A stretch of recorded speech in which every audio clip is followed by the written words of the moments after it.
I don't believe it," said Bessie. "You have a very convenient faculty of doubt, but my policy will be, as I say, very deep. I shall leave you to find out this kind of thing for yourself." Bessie fixed her eyes upon her sister, and Mrs. Westgate thought for a moment there were tears in them. "Do they talk that way here?" she asked. "You will see. I shall leave you alone."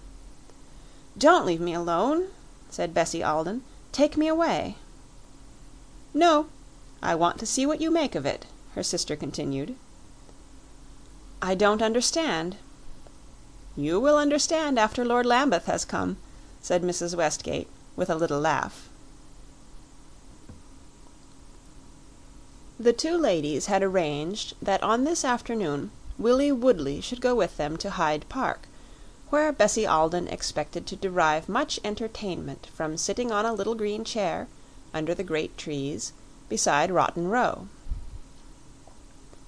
The want of a suitable escort had hitherto rendered this pleasure inaccessible, but no escort now, for such an expedition, could have been more suitable than their devoted young countryman, whose mission in life, it might almost be said, was to find chairs for ladies, and who appeared on the stroke of 5:30 with a white camellia in his buttonhole. "I have written to Lord Lambeth, my dear," said Mrs. Westgate to her sister, on coming into the room where Bessie Alden, drawing on her long grey gloves, was entertaining their visitor. Bessie said nothing, but Willie Woodley exclaimed that his lordship was in town. He had seen his name in the Morning Post. "Do you read the Morning Post?"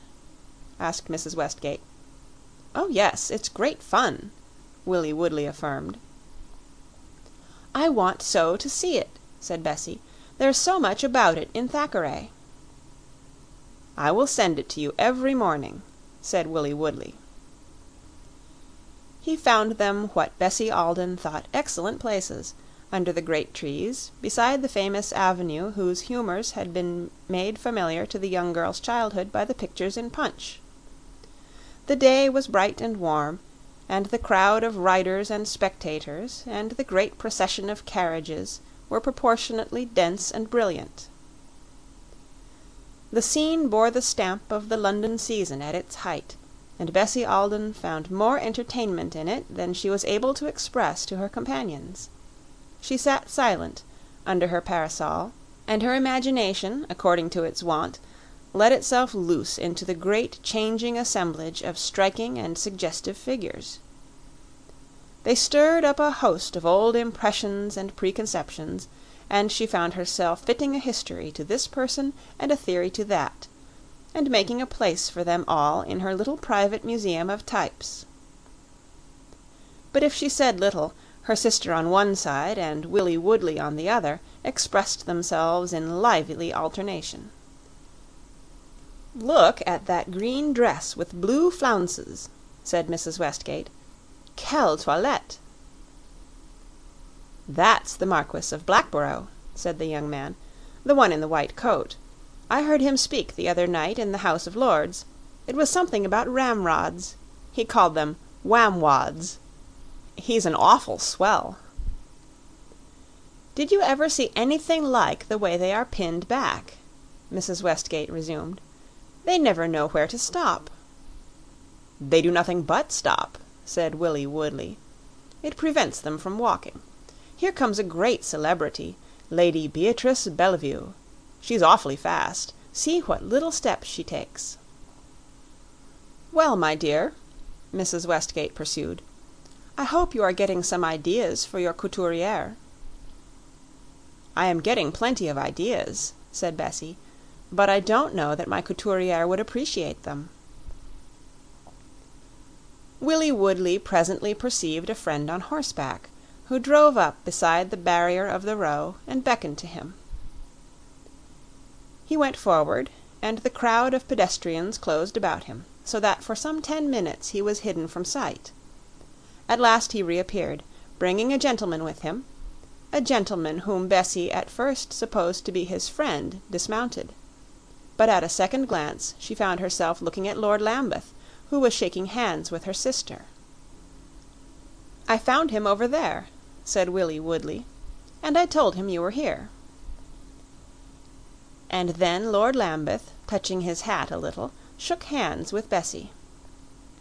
"Fancy your being here," he said. He was blushing and smiling; he looked very handsome, and he had a kind of splendor that he had not had in America.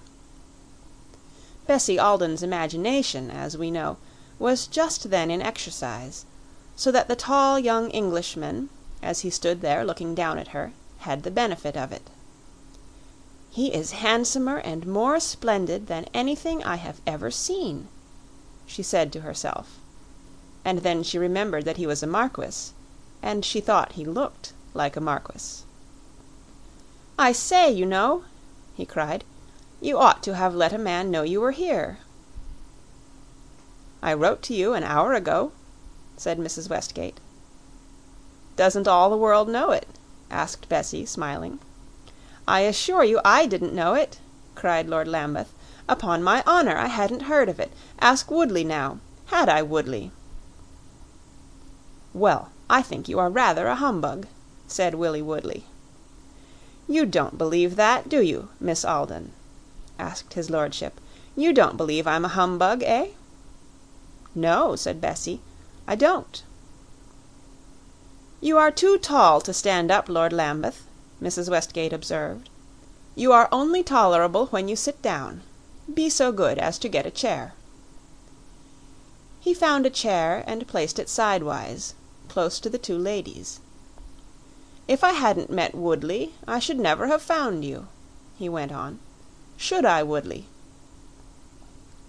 "Well, I guess not," said the young American. "Not even with my letter?" asked Mrs. Westgate. "Ah, well, I haven't got your letter yet.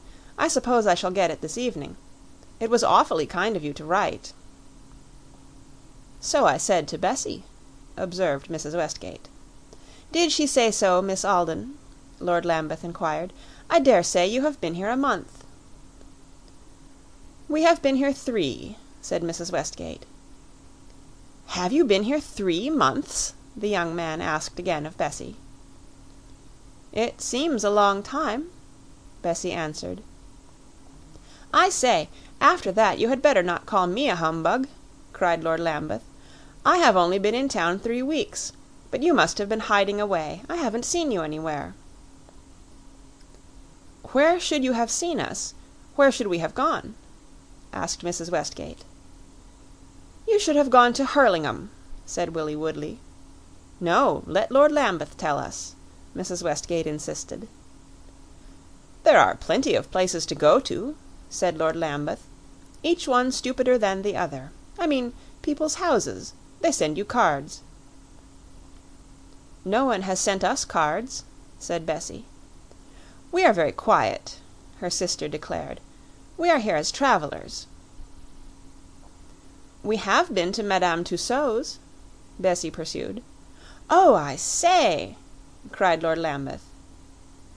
"We thought we should find your image there," said Mrs. Westgate. "Yours and Mr. Beaumont's."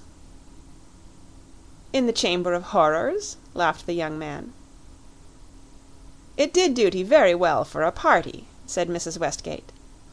"All the women were décolleté, and many of the figures looked as if they could speak if they tried."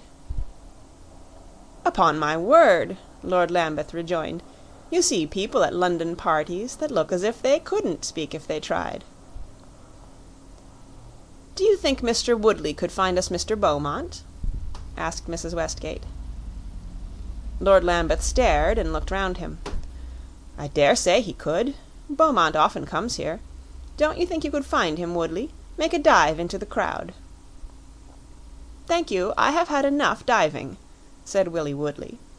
"I will wait till Mr. Beaumont comes to the surface." "I will bring him to see you," said Lord Lambeth. "Where are you staying?" "You will find the address in my letter. Jones's Hotel." "Oh, one of those places just out of Piccadilly? Beastly hole, isn't it?" Lord Lambeth inquired. "I believe it's the best hotel in London," said Mrs. Westgate. but they give you awful rubbish to eat, don't